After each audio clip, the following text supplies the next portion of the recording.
Unspoiled Network podcast. This is Spoil Me, covering Speaking Bones, chapters 27 and 28. What price victory and what value defeat? In these chapters, we find out that Gia only let Phyro go to war because she thought he would fail. And now that he hasn't, her plans are all fucked up. So she decides she is going to handle things, and I just don't approve. Welcome to Spoil Me.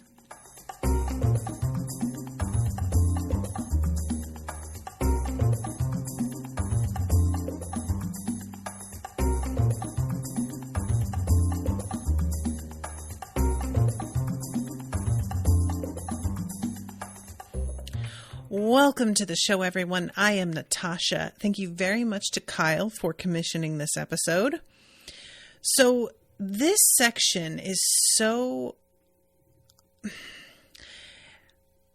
confusing is not the word I want. This section has a lot of moving parts and things that I can't quite see clearly. And I have listened twice. So I'm pretty confident on my interpretation of certain parts of it. And then there are things that I'm really not sure about. So let's just start at the beginning, 27. And we start off with the history of this man named Mozana. And it's like from the ancient early settling of Dara. And this guy considered himself a real big shot. And he was like, had more riches than others. He had more men than others, more victory than others. But he was never satisfied. So he winds up coming to the Big Island. And he had really been feeling himself. And then he sees the way that other people live on this island and suddenly realizes like, oh wait, I ain't shit. And not only like does he understand how little he has accomplished in comparison to some of these people, but he feels like genuine shame over his own status in comparison to everybody else, you know, because there are times where it's like you can understand, oh, what I have going on isn't actually that great. But you understand also that you functioned according to like a different, like ruler. What's the word? Yardstick. And you're able to sort of let it slide. He is not able to do that. He really feels a way about his own image. And he decides that he is going to try and catch up with them, which he eventually does in as much as he gets richer, fights and wins more battles, and has a bigger palace. And yet he finds that like the other lords of Dara are not respectful of him. And he is thinking that he's going to be like given this certain honor, and he isn't. And when he demands to know why, there is this sage that says, you may have more rings in your chest, but you have no precious breast hoard, that refinement of the soul, nor a capacious skull dwelling, that grandness of spirit. You may sit among the Phyro, but you're not their equal. And he goes out and he conquers the other Phyro states on his island. He rebuilds this massive palace.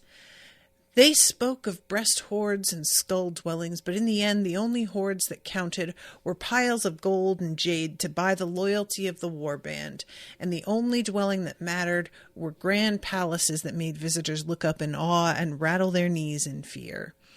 And we find out that this dude's the ancestor of the king of Zana that wound up being the coup was led against. I'm trying to remember his name, I keep wanting to say Mogadishu. Is that anything? But he is, it's sort of a weird way the story is told, because it's like, it just goes from telling the story to, in the sagas, his name was often absent. But in Ruin Dasu, the bard sang of his many feats of valor and how many people fled from him in battle.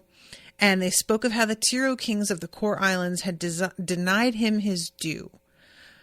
And it's sort of like this ongoing grudge that they have.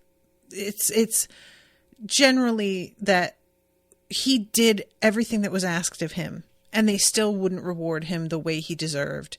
And we remember is the sort of energy here. And after this, Mapidere, thank you, Kyle. Who's Mogadishu? Is that a real name? I feel like that's actually something. But yeah, we get the names of all of these people who came after him, and the, massive effects that they had in battles and in accruing wealth. And even cowardly Yoduna, known by the sobriquet the Languid, managed to add one room which he lined with walls of amber. The room, though it did little to raise the esteem of Zana, did impress visiting paleontology scholars and led to some entries in the annals of the other Tiro states. Even Kunigaru, who rose from Dasu and resided in the palace of Krifi for less than 6 months, kept alive the tradition by adding fireplaces to the tertiary audience hall. He stayed away from the Great Hall, finding it too austere, so that he and his advisors wouldn't shiver on winter nights as they plotted the downfall of the hegemon.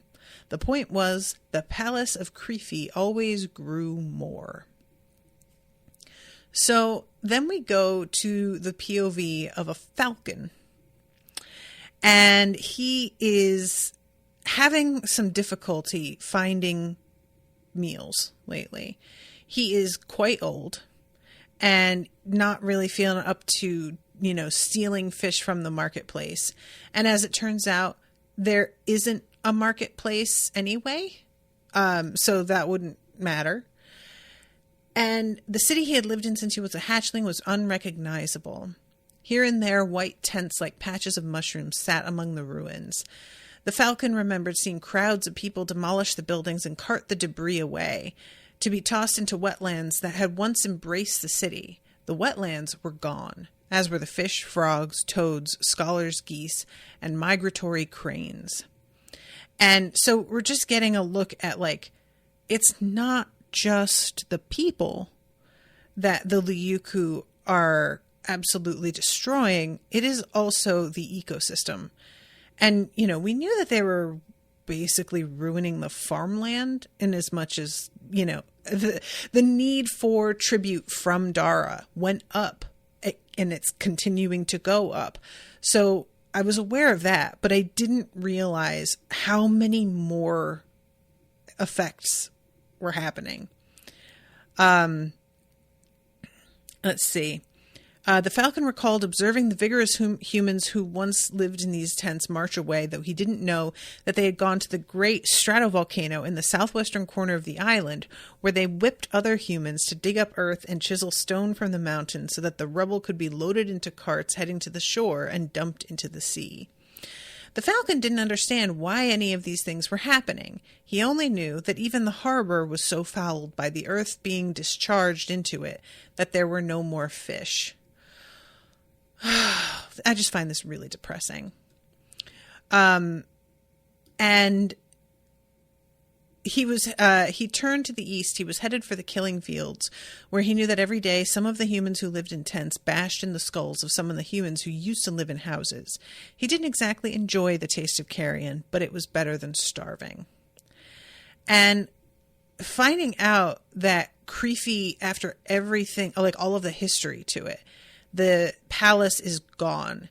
It's honestly kind of surprising that it mattered to me, even though that's the point of telling the story, is to make it matter. But the people sounded so despicable that a part of me was like, I shouldn't mourn the loss of this building that was created by monsters. It sounds like, At the same time, though, all that history gone. Like, that is just tragic. So then we go to the inevitable confrontation between Tambanaki and Gostan Ryoto and Kutanrovo.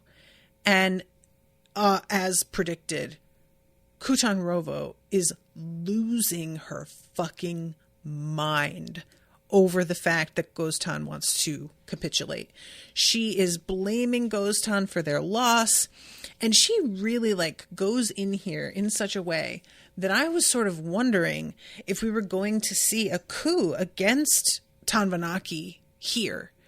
Because of the loss, I was thinking that maybe what would happen would be the whole tide would turn against Tanvanaki, and all of her people would be like, basically, you're not fit to do this. This is proof. And instead, Tanvanaki turns it in a completely other direction. So Kutanrovo is doing the Dararaki must be destroyed, and Tanvanaki literally growls at her until Kutanrovo like backs up and breaks eye contact. And Tanvanaki, you know, I'm over here like, it's really wild how this happens. But it's so easy to be like, I'm going to take this person's side, and therefore I see them, because I agree with this one stance, I see them as like a decent person. But I really like forget who Tanvanaki fucking is sometimes. And I'm over here like rooting for her versus Kutanrovo.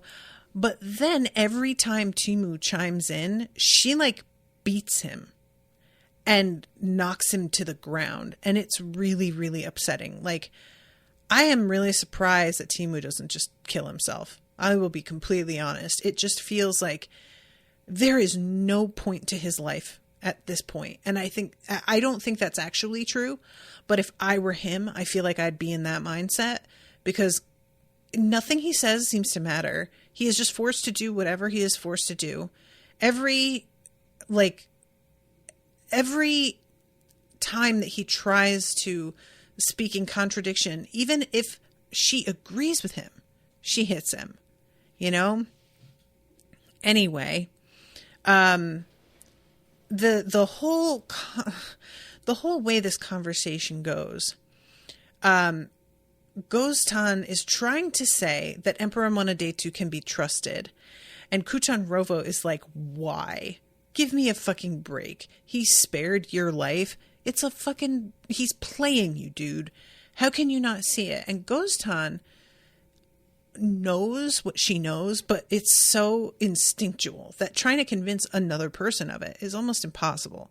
You know, we've all been there where we are certain of a thing, but we've got no evidence for it. And so trying to explain why we feel that way sounds like nonsense.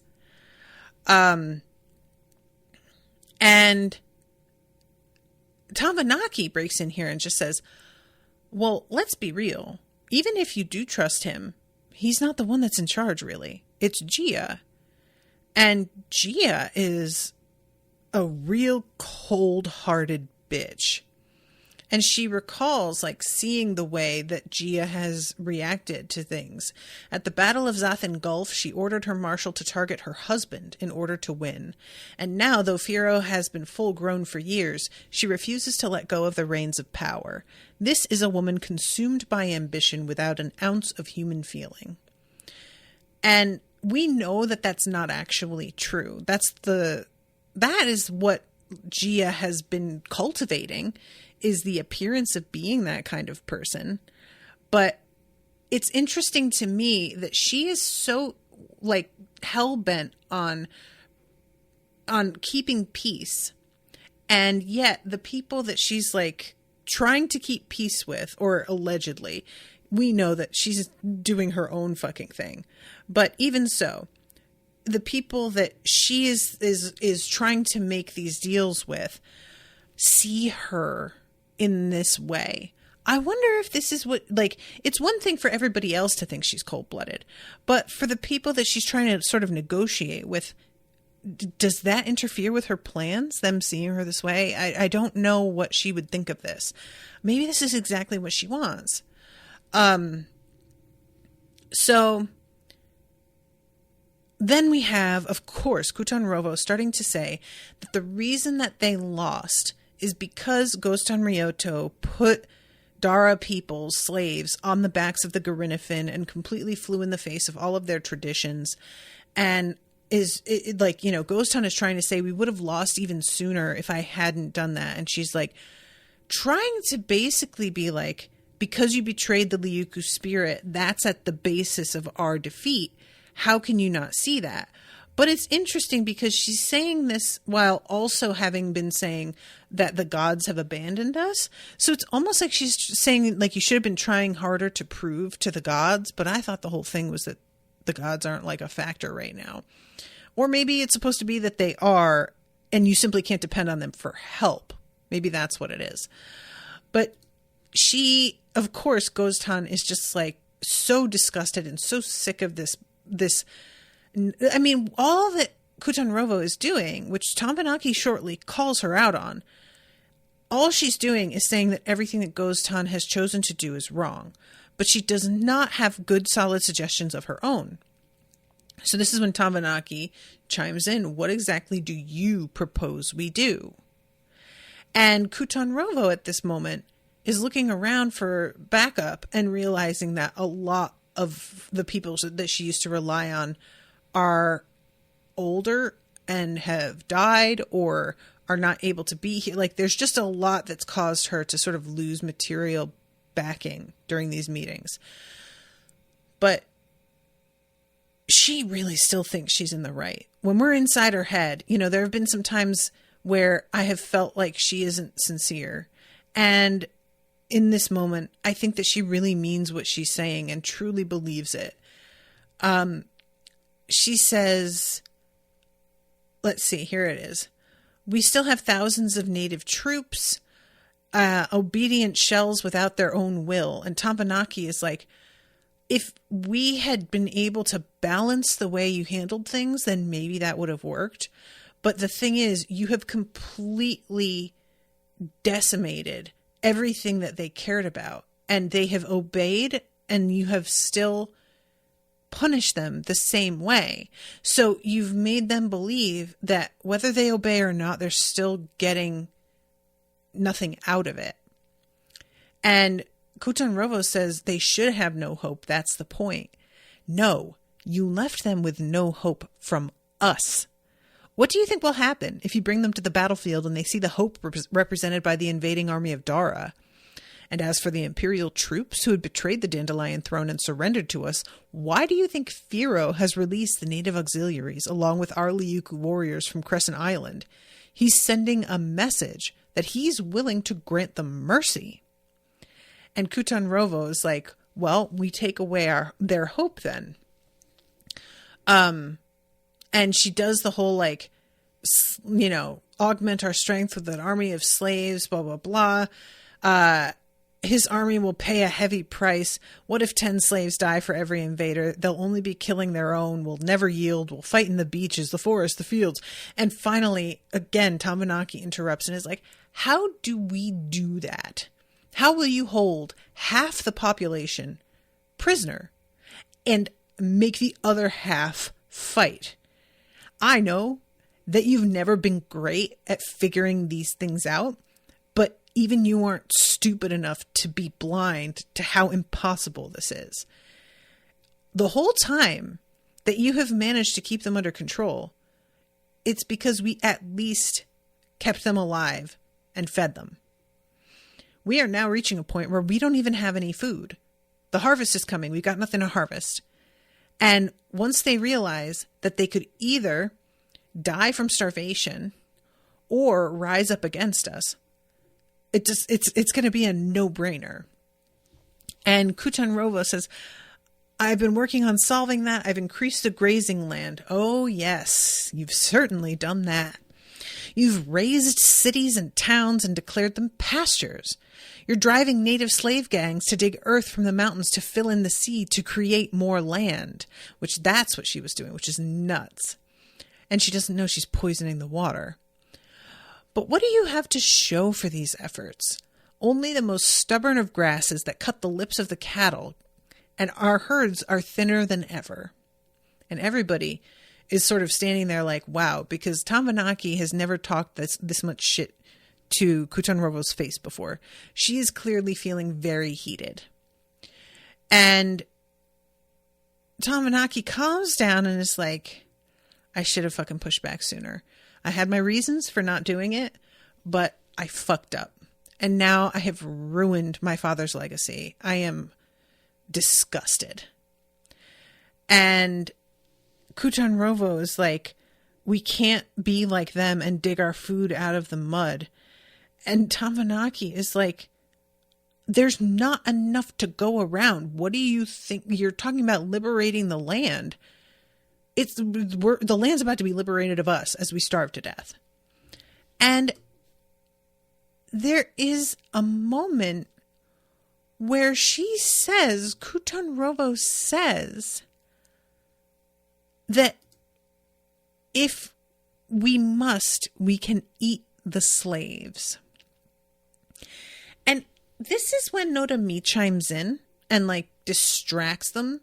But she says that out loud. She's just like, cannibalism. Because she doesn't see them as people. So in her mind, it's not even really cannibalism, I'm sure. But that didn't get nearly enough attention, in my opinion. I really wanted somebody to like come back around to the fact that she said that with her whole chest. Girl. I mean, yikes. So, Nodami is like, I have a suggestion. And he tells them, we don't get to hear what it is. And everybody is feeling a little bit more hopeful, except for Timu, who is freaking out. And he's yelling at Nodami, are you even human? This will enrage the gods. And Goztan says, I will not be part of this. Tamanaki, when will you stop? Is there no line you won't cross? We must win. The defeated have no voice. Goztan shook her head. No victory can come from Noda's proposal. It's a betrayal of the very Liuku spirit that you hold so dear. And Kutanrovo is like, oh, are you going to rebel against her? And Goztan is like, I will do what the fuck I need to do. And mostly I want to fight your ass because you're a piece of shit. And Tamanaki strips her of her rank and command and tells Kutanrovo and Nodami to make it happen. So she's going to be placed under guard too, so I'm really wondering how she's going to handle this. So then we go to Pan. And the Grace of Kings was once again winging its way over the turbulent sea. The Liuku warriors on board whipped the oar slaves mercilessly. When some finally succumbed to exhaustion, they were tossed into the endless waves below. They were in a race against time. Tamanaki had dispatched messengers to the Dara Armada, explaining that she needed time to consider his terms, and Phyro had given her an ultimatum of 5 days. In the dark of the night, Grace of Kings had taken off with a secret delegation headed by Nodami, and the ship had made a long detour to the east around the Dara Armada before turning for the northern coast of the Big Island.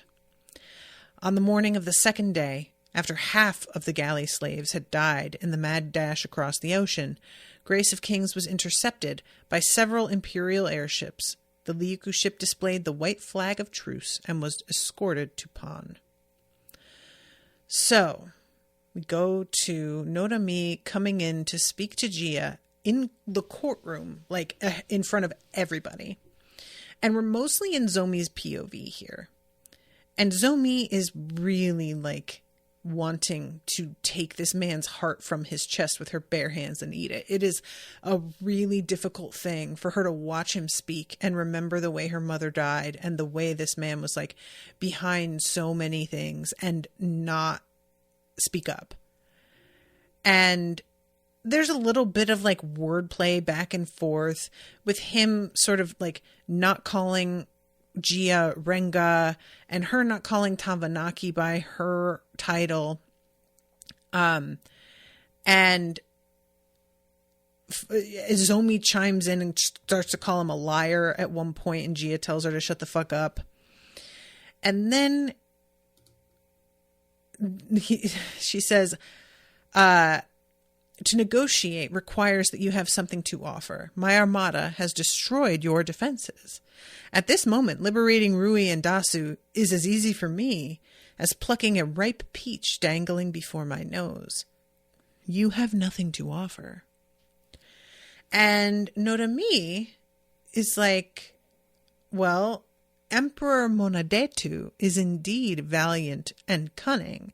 So he's talking about Phyro instead of her in these very pointed ways, and really making it clear the distinction between Gia and the power she holds versus the recent victory and who gets credit for that.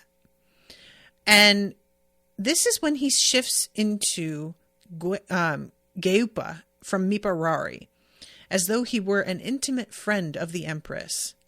And I was really like on alert here for the fact that he is behaving so weirdly and speaking so strangely. When the last scene ended with Timu flipping out the way that he did over the suggestion that Norami was making, I was like thinking to myself that maybe what Norami was planning to do was basically a kind of suicide mission where he would go in and do something to like blow himself up and kill Gia, which it wouldn't really make sense because it's not like that would effectively be a victory. Gia is the only one that's been willing to give them any tribute. Like, Phyro wouldn't agree to that. So killing her cuts off their supply line. And also, if she's killed, then Phyro just steps into her place, which is worse for them. But I couldn't imagine what the hell else he was planning to do. So every time it's mentioned how strangely he's moving and speaking, I was like paranoid. But I was so far off base, it turns out. So he asks to approach the throne, and he hands her this scrap of silk. And we find out later that there's this whole schematic on it of a cage that gets lowered into the sea to kill like 1,000 people at a time or something absurd. And the way that it would be emptied and raised and refilled so that they could kill as many Dara people as they possibly could.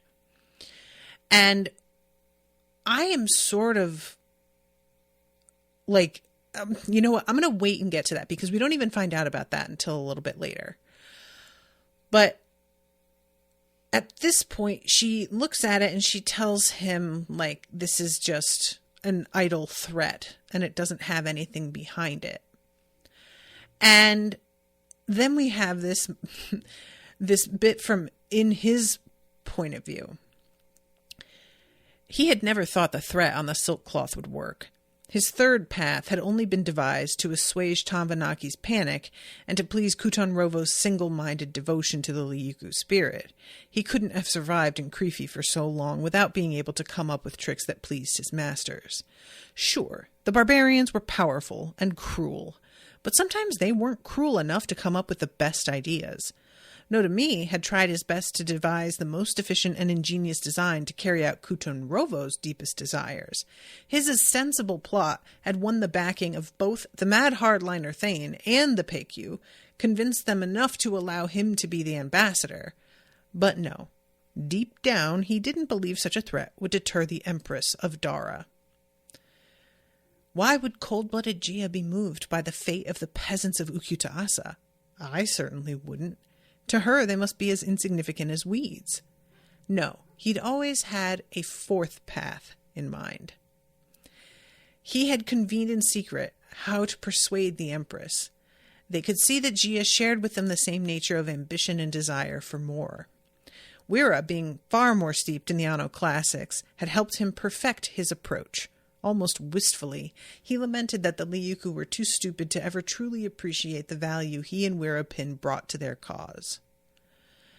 And this is when he begins his strange movements. And later on, Zomi is thinking back on how bizarre this entire exchange is. And she's like, something about that feels really significant. But it takes a while before she begins to sort of put things together. So I'm going to jump ahead a little bit here.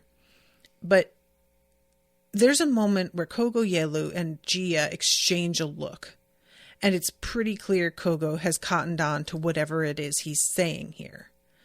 So then we go to the scene after he has left. And there was a trunk that he had brought with him, and they open it and it's full of ears and noses. And it turns out that, like, later on they ask whether or not these people were alive when they were cut off, and I think we find out that these are the people that killed themselves, like from Phyro's perspective. But this is meant to be like a promise that, yes, we will do what we said, and here's a bunch of body parts to prove it. And everybody like looks at the silk and the cage that has been designed here. And this is it's such a weird. So what when we're inside Notomi's head, he freely admits, like, he came up with this idea to make Kutan Rovo get on board with his plan. And that is clearly the threat Kutan Rovo thinks that he is carrying with him, whereas he has another plan in mind because he thinks he understands Gia. And, like, to a degree, he kind of does, but it's not for what the reasons he thinks. This cage, what Zomi is pressing here when they start to talk about it, is that there is no way the Liuku have the engineering capabilities to even create this machine. It's a drawing that is extremely crude. It shows none of the details of how the design would work. And there is a reason for that. It's because it is a fabrication. And Kogo Yelu is like, well, no offense, but we also didn't think they would use fire arrows. And they did. So I understand that your research suggests they won't have these capabilities, but we have been wrong before. Can you state with total certainty that this is impossible? And she cannot. If there's even a minuscule chance the threat is real, we must behave as though it were completely real. And Zomi is just like, all right, look, setting all that aside, I cannot believe that you guys would even consider a peace with all of them right now. These people have been enslaved, and you are just managing to, like, you are talking about just leaving them there. And if they are like, oh, we'll kill all these people if you don't do X, Y, Z, they can just keep doing that forever and always get us to do whatever they say because they have these hostages. And I really appreciated her saying there are more forms of compassion than the examples you cited. Emperor Ragan broke the peace with the hegemon in order to end all strife when he had the advantage, instead of inviting another round of slaughter in 10 or 20 years. If we are to imitate the emperor, let's imitate him at Ranankita. We must not think only of those alive today, but also the countless who have yet to cross the veil of incarnation. We cannot allow future generations to be born and live in bondage. The interests of the few must yield to the interests of the many. And if we must sacrifice some to secure a lasting peace that is just, so be it. And Kogo Yelu is like, remember how your mom died? if you had to watch her die again for the sake of this plan, would you be willing to do it? Like, think about what that was like for you and how, and that is what clams Zomi up. Personally, I think Zomi's right. And I think that this was a blatant manipulation on Kogoyelu's part, because he has his own reasons for wanting Zomi shut up. But I really think she's right. And as much as I understand the alleged reasoning behind what he's saying, I know that's not all it is. And I agree with her in both cases, So, anyway, Gia then speaks. The Ryuku are hated and cruel, but we can't let hatred be our master. She tells the story about this guy who kept buying the fish to release them again. And by following his faith, he accepted the possibility that his actions would sometimes appear foolish or dangerous, but he persisted and never gave up his optimism. By studying moralism, we aim to change human nature to be closer to the master's nature. And I feel like this is so weak. I really do. It seems to sway everybody, but come on, guys. So Zomi abstains from the vote, but everybody else votes for peace, and Gia looks genuinely relieved. And we go over to Phyro, who is finding out that they're being ordered to pull back, and is just like, I don't get it. I have to write to Zomi. This is fucking weird. I don't understand what's going on. And then we go to Zomi, and she is just like, what the hell is going on? Something is so weird about the whole way this went down. And eventually her mind starts to travel in a certain direction, and she's like, wait a minute. The way that he was drawing the circle around himself. And she starts to realize that the movements Nodomi was making during his weird speech were meant to be evocative of certain logograms. And so she tries to remember the exact order of the way that he moved and what he said while he was moving. And she begins to piece things together. And eventually, Lady Soto comes in and is sort of like, hey, what you working on? And Zomi is like, I'm thinking there was a second message that was going on in that whole thing. So this whole thing, Soto is like, I don't know if you're reading into this too much, because I know how much subtlety goes into this whole court. So it's certainly possible that you might be right, but also you may just be making shit up. Like, who knows? And so they begin to figure it out together. Eventually, they get to the basic message. This is wild. Victory by Phyro over the Ryuku will lead to a meteoric rise in the Emperor's authority. Imagine him parading through Pan in triumph at the head of an army absolutely loyal to him.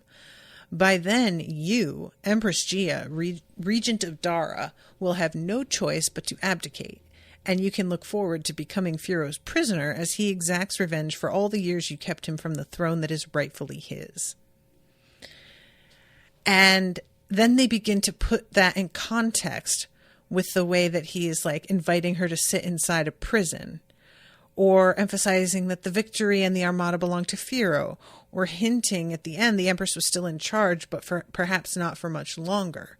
Or the way they spoke of who wielded the grace of kings. He knew. And Zomi then asks, what did the Empress mean about the Prime Minister's estate in Rui? And I vaguely remember this. There were rumors back when the Emperor first ascended the Dandelion throne that Kogoyelo diverted funds to build himself a luxurious manor. I believe he spread those rumors himself in order to diminish his own stature. He understood that an emperor would be suspicious of ministers who behaved perfectly, since they could steal the people's love away from the occupier of the throne. By deliberately staining his reputation, he humanized himself and secured his political future. And Zomi is remembering Ginmazoti and how she refused to play those sorts of games. And then she got royally fucked. And I mean that in every fucking literal sense. So Zomi is just kind of bummed, like, at how plausible that seems. She's just like, oh man, I don't want to believe this, but it makes so much sense. So yeah, the goal to keep himself in power. She thought feverishly back to the scene in the grand audience hall. The prime minister had bowed to the empty veiled throne as though bidding goodbye to an old loyalty. And after the empress's remark about the estate in Rui, he had then stepped back into his place, and from that moment on advocated passionately for the empress's preferred view. So Zomi is 100% believing this. There is no question in her mind. And we go back to Gia here. It's still not enough. Tifan Huto needs to work faster. And it says the goods she was smuggling were in demand, but they just don't have enough money to buy more, and dropping the price would raise a lot of suspicions. I don't know, like, exactly what her plan is here, because I mentioned before that I thought they were using plenty of the Zomi berries to begin with to get them addicted, but maybe she has been spiking them instead of the berries themselves being the issue. So she's considering this, and then she looks up and there's the fucking Dyron Finn at her door holding a gagged and tied Zomi. And the reaction Gia has is like, fucking Noda me. He thought he was being so clever, really thought he was the smartest person in the room and that nobody else could possibly understand what he was saying. And now look what the fuck happened. Whereas Kogo has the good sense to understand sometimes it's necessary to let people think the worst of you in order to do what must be done. Zomi is like Phyro. Everything is black and white with no shades of gray. So Kogo basically doesn't believe that this is what Gia is working towards. He believes that she's letting Nodami think this is what she is agreeing to, but that she has her own agenda still. Whereas Zomi is completely buying into Nodami's assertions being correct and true of Gia. So she tells them to lock Zomi up and keep an eye on her. Don't let her have any writing materials. And we go back to Phyro for a little while, and he is going back and forth. He is having such rage here about being told to back off, and he is freaked out by the cage thing and knows how horrifying that is. But a part of him is like, isn't it worth it though? Like, just, I feel like, aren't these people complicit in their own enslavement? Don't they have a duty to try to free themselves? And I'm like, oh man, sir, what are you saying to yourself? Like, I was really worried here. And then he hears this bit of a song that reminds him of his mother. And he stops and thinks about a conversation that they had together where he says she is telling him that she didn't want the hegemon soldiers to die. Why? They were fighting for the wrong side. They were ignorant and mean. Oh, that's wrong, my baby. Soldiers always fight out of love. Love of life, love of family, love of homeland. Many do end up fighting for the wrong lord or the wrong cause, but your father always said they are not mean in their nature, but made mean by the meanness of their rulers. Never be so certain that you're right, that you can justify the killing of thousands without shivering from doubt. And then Phyro thinks back to the moment where everybody just set themselves on fire and is thinking what his mother would have thought of how he was approaching this problem a minute ago, and is overwhelmed with shame. And he remembers Lady Soto, killing is a terrible thing. And every time you kill someone, a little bit of yourself dies.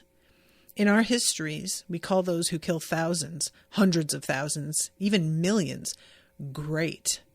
But they are often little more than hollow shells, walking corpses into which we project our fantasies of what heroism and nobility look like.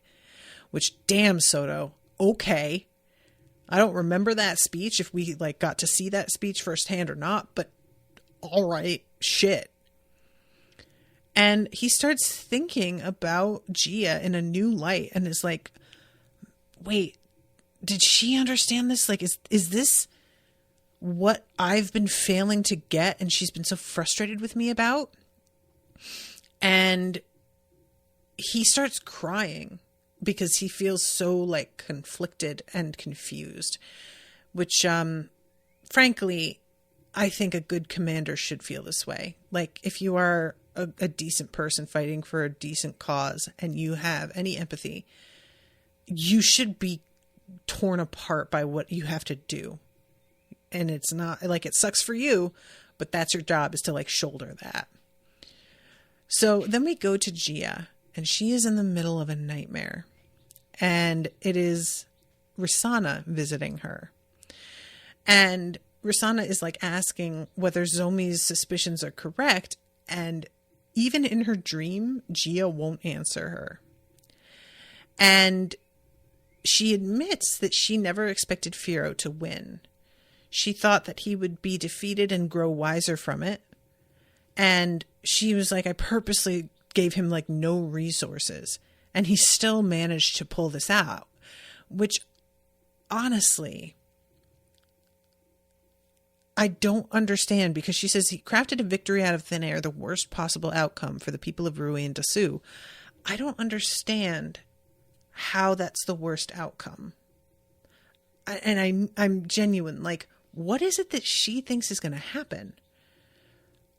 I don't get. We know what they're saying they're going to do, and the cage thing, I will say right now, I don't think is happening. I think Zomi is right in that they're not capable of making it, and that Notami just threw it out there as an idea, and that they will be relentlessly attempting it, and they will never actually get it to work. But setting that aside, she didn't know about the cage when she was hoping that he would fail. So I know that she's got this whole thing with the berries and her plan with that, but why does she think that handling it this way won't work at all? I'm just so confused by what it is she wants. And she says if he breaks the ceasefire, it will be an irredeemable disaster and will lose him forever to the trap of militarism. And it's just remarkable that she thinks that. She really sees him still as that kid who I also saw him as up until a few chapters ago. And that's kind of what this whole assertion that she's about to embark on this particular mission that is based on what she believes is irrefutable about his personality. And I don't think she knows what she's talking about anymore. And Risana says, if you still want to persuade him, you have me. And Gia realizes that what she means is you can tell him you killed me and cause an internal strife that way. And Gia backs away, flipped out, and wakes up and realizes that is what she needs to do. So then we go to Soto's POV, and she is trying to find Zomi, doesn't know where she went. She's thinking about Zomi's assertions and is just she's got to have it wrong. It can't be that. We go back to Gia, and we find out about these particular, basically what we're finding out is that she uses some of the technology with this light sensitive thing to let her know when somebody is coming. So what she does is pretends that she is going to poison Soto so that Soto will run off and tell Phyro. This is all part of her plan. And Soto doesn't know that Gia can tell that she is coming because this whole like setup with this technology, I'm not sure Soto's even aware this exists. Even if she were using it this way, I don't know that it would have occurred to her. So she can tell Soto's like right outside the door and says some extremely shady things to get Soto panicked. And Soto runs to Phyro and indeed tells her, Gia killed your mother. And he is... I don't know why I didn't think that he was going to completely lose his shit. I think because so much time has passed since her death that I sort of like... I don't know. Do you know what I mean? Like, it just seemed like it's happened so long ago now. Like, what's the point? But for Phyro, the point is justice. She fucking killed this woman and has been trying to assuage her conscience by granting her all these honors every year. Now it all makes sense. And Soto's like, what are you going to do? And he is like thinking about all of the ways that he could like come back at her. And is thinking, I could just take over the military. But that's like a civil war. And I'm pitting my own people against each other. I just don't think I'm willing to do that. Like, we can't just turn into rebels. We're meant to be helping our own people. And it says, Gia was not Mapidere, nor was she the hegemon. Though she had abandoned the people of Rui and Dasu, she had ushered in a period of unprecedented prosperity. She was not, to most, an unfit regent and sovereign.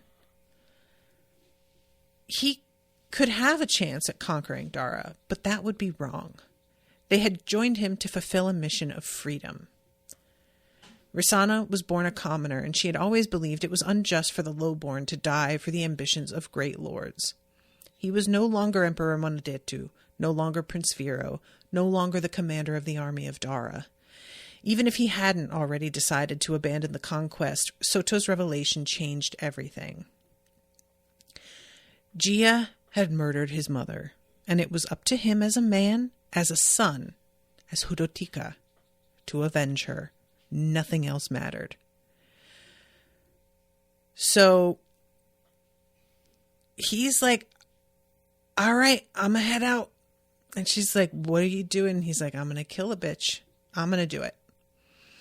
She may be powerful, but she's a person. And Soto says, I'm gonna come with you because you need friends.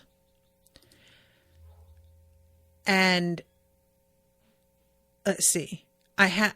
When you're back on the big island, go find Zenkara and give her back Narowena to hold on to. If I should succeed, she'll know by the sword that I meant what I said when I made a promise to her, and if I should fail, it's something to remember me by.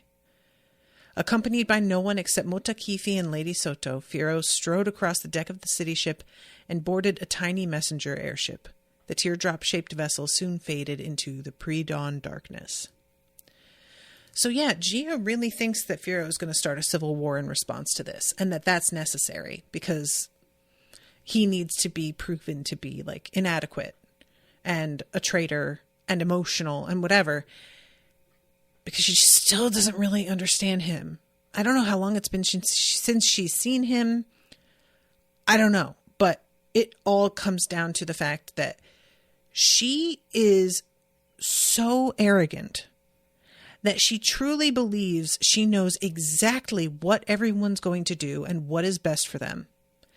And she doesn't know this dude at all. And what I find remarkable is that she is so certain she knows what he is going to do when she just admitted in her dream that he pulled off a victory that she had thought was impossible. So she's frankly saying out loud that she handled things a certain way to achieve a certain outcome, and that he surprised her by not doing what she thought.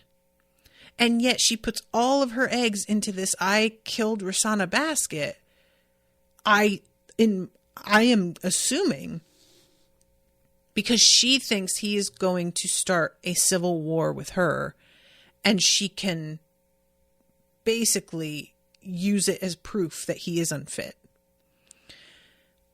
And that's not how he's going to handle it. And if she had really gotten to know him better, I think she'd realize that. The only other thing that I could imagine would be that she is like being like, tell him, and then he'll come and take me out, and he'll take it, like, but that's not it. She could hand over the power. She wouldn't have to die. This is not a sacrifice of herself. She firmly believes that she knows what's best and is unwilling to relinquish the power. And she can dress it up in any way she wants. But what it comes down to is that she doesn't know everything, and yet is so convinced of her righteousness in this that even though the time has definitely come to relinquish that power, she is convinced that for the good of the people, that that's not the right thing to do. And like, just a complete control freak. And like I said, super arrogant, because she really thinks she knows how he's going to react. Now, she's right about certain things, you know, and it's not like he didn't feel the impulse. He thought of doing what she is expecting him to do. It's not like it never entered his head. And the way she handled Soto and how Soto responded, that was completely what she expected. Soto ran off and told Phyro, did exactly what Gia expected. So I'm not saying that Gia simply cannot predict how people are going to behave. But Phyro, the one that's supposed to hold the power, is the one that she can't predict. And that right there is evidence of how little she really understands what keeping the power away from him means. Because she is so bad at, like, communicating with him and seeing from his perspective. She has labeled him as this enemy in a way that he does not deserve. He is not a child anymore, the way that she thinks of him. He is not as impetuous as she thinks of him. And she's just doing him this huge disservice by underestimating him in this way, in a personal sense. And she's screwing the country in a larger sense. And I know that she has her own plan. I just don't understand why she thinks that poisoning everybody through this drug is like a better way to victory than martial. Like, what it comes down to, it seems like, is that she just fears the military, and that having the military be the means of securing a victory against the Liuku will cement the military as an immovable force in the government from now on. Get over it, Gia. You know, like, that's all I can say to that. I understand not wanting the military to be the most important thing in general, but you are in wartime, girl. Whether you want to say it or not, you are. And trying to, like, create this victory without sacrificing the lives of soldiers, you're still sacrificing lives that are Dara lives with this drug, because the Toulouse is being handed out to everybody. It's not just for the Liuku. Like, this is part of the deal. And that's all I can think, is that she really, it's about not letting, like, regular people, soldiers, die. If that's all it is, these people want to be fighting, Gia. You're not respecting their own desires if you keep them from a war that they want to fight to defend their loved ones. You know, it's like she's trying to rob them of their agency in this whole thing.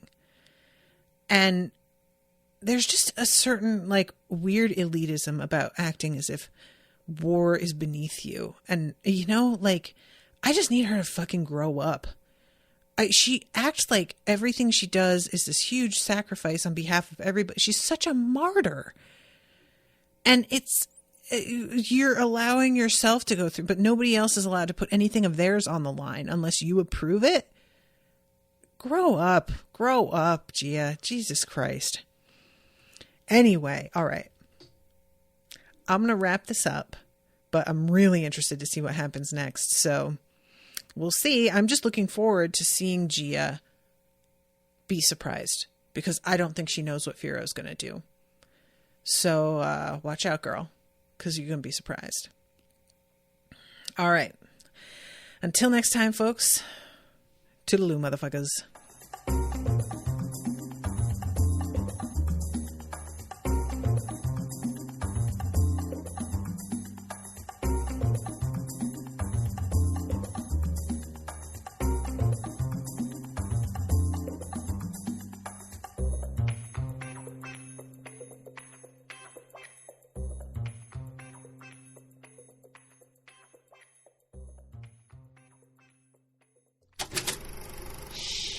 That was an Unspoiled Network podcast.